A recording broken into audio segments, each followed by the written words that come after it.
Hey guys, this is Elliott from Little Punk People here. Today we got another vinyl collection. We're here at Glenn McQuaid's house. He's a horror director, and let's get right into it.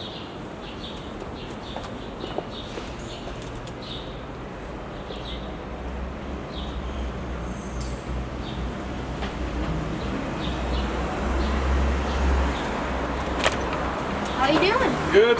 Incoming. Hey, how's it going? This is Alfred. Humongous dog. Yeah. Hey, I'm Glenn. Nice to meet you. Yeah, you too. You're Elliott, right? Yeah. Nice. How's it going? Good. Cool. Want to come in? We'll talk some music? Yeah, Cool. definitely.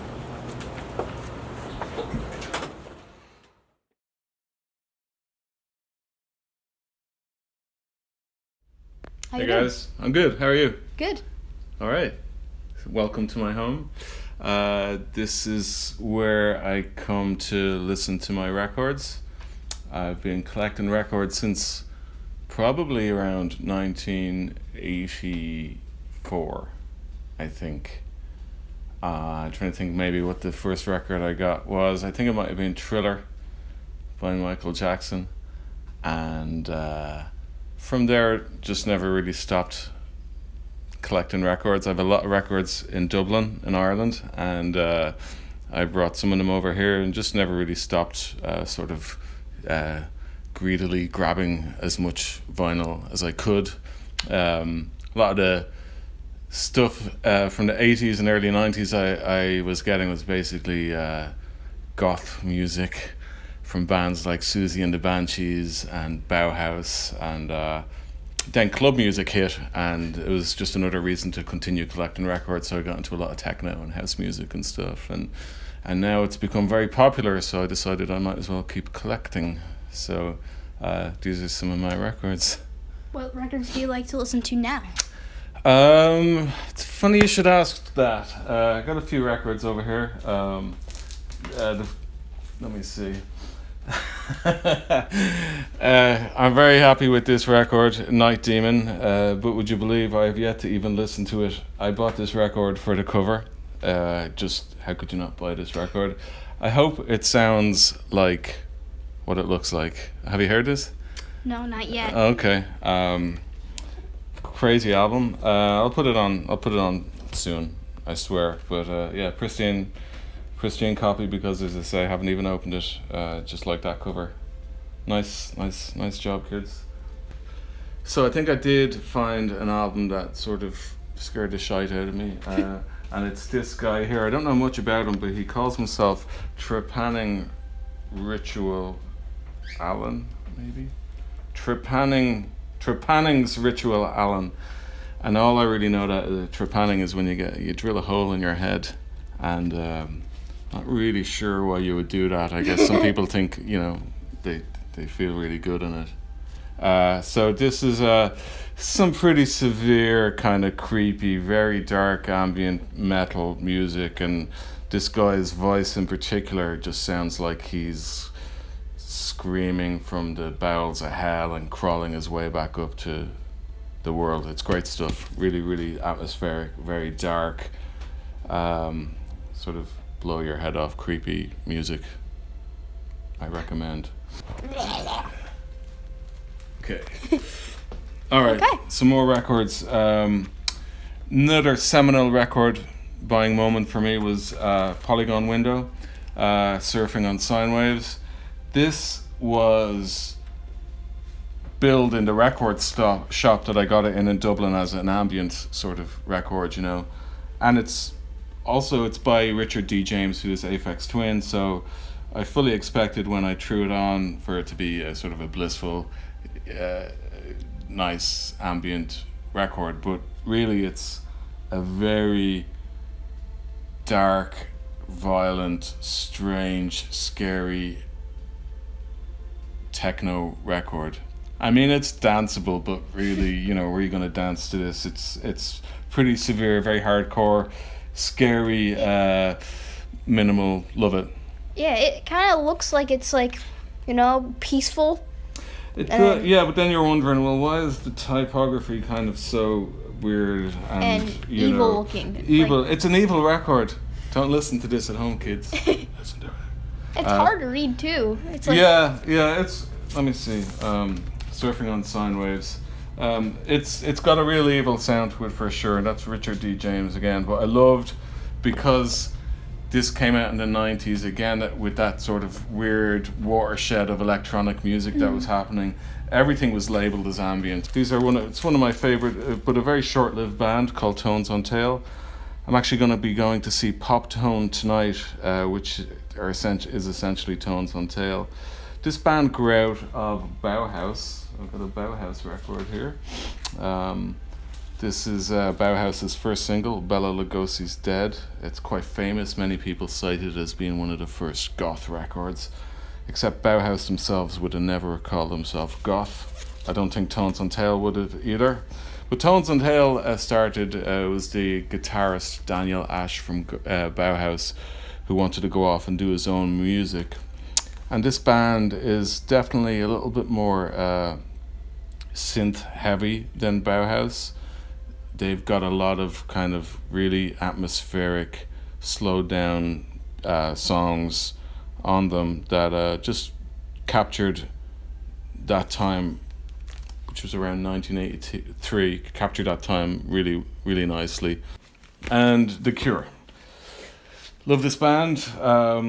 Really, really like their early stuff as well. But this is I don't know what you call it, mid-career Cure. They seem to find their doom and gloom again on this record. Very good. Also a band that came out at that interesting time in England where Jamaican music was still really present and an influence. So the first couple of Cure albums, well, certainly the first Cure album was not a million miles away from what people like the Selector was doing, just that kind of ska sound as well. So it's very interesting that, for me, goth music really came from that mix of like dub and ska and punk, and glam played a big part of it as well. So great band. yeah. And a couple of Cramps records. Really like this band. Thought they were a lot of fun. Yeah, they're good, awesome. right? And almost like this band are like the dark side of the B-52s or something. You know, you play the B-52s during the day and the Cramps at night. And they had a very interesting psychobilly, I guess, but also death rock sound to them that I love. I wasn't that familiar with these. Most of the music I was listening to when I was in Ireland was like either English music or certainly less American bands. You know, the industrial stuff was more like Throbbing Gristle as opposed to bands like Nine Inch Nails or whatever. So this sound was kind of different in that it was. That's why they were so popular. Yeah, because they were doing their own thing, you know, and they had that psychobilly sound, but also that kind of death rock sound that, you know, you can, I guess, bands like Christian Death and 45 Grave leaned into too. So. I have a couple questions for you. Okay. You're a horror director. Yes. What got you into directing and stuff?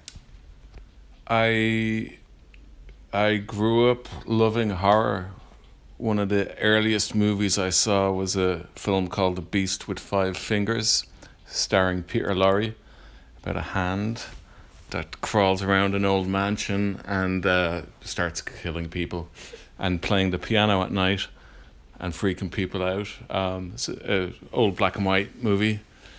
And it just had a profound effect on me. And then I started watching all the old Universal Draculas and Frankensteins and Wolfmans and so on. So horror has just been really, really good to me. You know, and I moved to New York in 1998, I think. And I got a job in advertising. So I was working in advertising. And it was good money, but I really didn't quite enjoy what I was doing. And came to think about what I really wanted to do, and horror just came to mind, and that dream of being involved in horror and directing horror, which I never quite believed could happen when I was younger. It just growing up where I was growing up in Ireland, you're a million miles away from people who created art or created certainly like pulpy, good old pulpy killer hand movies and killer dog movies and stuff like that. I never thought I would be able to sort of dip my toe into that world, but when I decided to change career, that I went ahead and just made a grave robbing movie, horror movie about grave robbers. So I've always loved it. Really enjoy it. I don't get scared by horror. I think it's more, for me, it's definitely more escapism to sort of a break from some of the scarier things that's going on in real life, as opposed to I'm not mad about going and just watching a movie about people getting killed, unless it's fun, like Friday the 13th or The Burning or something like that, But it's escapism for me, Same thing I get out of music when I throw on a great record. I just kind of get out of my headspace, when I need to. Have you ever seen a ghost or loved ones in your dreams? Yes. Every now and then I'll have a strange dream, and that, thankfully, I don't know too many people that have died, but every now and then one of them will pop up in a dream, usually just to something very random to say hello, hi, how are you, and that's it. I would love to see a ghost, though. When I was a kid, I was obsessed with ghosts, and the school I went to in Ireland used to be a remand home for young wayward boys, and a lot of those boys actually went missing and stuff, and we, myself and my mates, thought we were ghost hunters. We'd roam around our old school and look for remains or ghosts. Quite often we'd find an old priest or a Christian brother, and they'd just yell at us and we'd get a chase out of it. But yeah, I love ghosts. I want to believe. When I was in the Boy Scouts, I turned a patrol meeting into a seance, and they suspended me, and the parish priest was called, so it was a bit of a scene. And that was right after watching the movie Witchboard, like from 1980, maybe 1986, with Tawny Katane. She was in all the White Snake videos, crazy red hair. She still got crazy red hair in the movie Witchboard, and I think right after I'd seen it, I slightly wanted to be her. So I got a piece of cardboard and I made a witchboard and a Ouija board, and decided I'd hijack our Boy Scout meeting and try and contact the dead. Have you? That didn't work out so well. No, it was not. It was very much a laugh that was taken way too seriously. As I say, the parish priest was called, and I was almost court-martialed from the Catholic Boy Scouts of Ireland. Wow. Yeah. Thank you so much for having me over. Is there anything you'd like to add? You're very welcome. Well, I was going to ask you, because I've been talking about music I love, what's your favorite band right now? Metallica. Cool. It's pretty good. What's your favorite Metallica record? Kill 'Em All, or almost all of them. Almost every single one. I was like, is that a record? No, that's good. Do you ever listen to any popular stuff, like stuff that's, maybe in the charts or anything like that? Not really. No. I don't really like newer music. Yeah. Unless it's like new metal or like good music. Yeah, yeah. That kind of sound like old music. You know what I mean? I do. Yeah, absolutely. But no, I think we're good. Cool. Nice.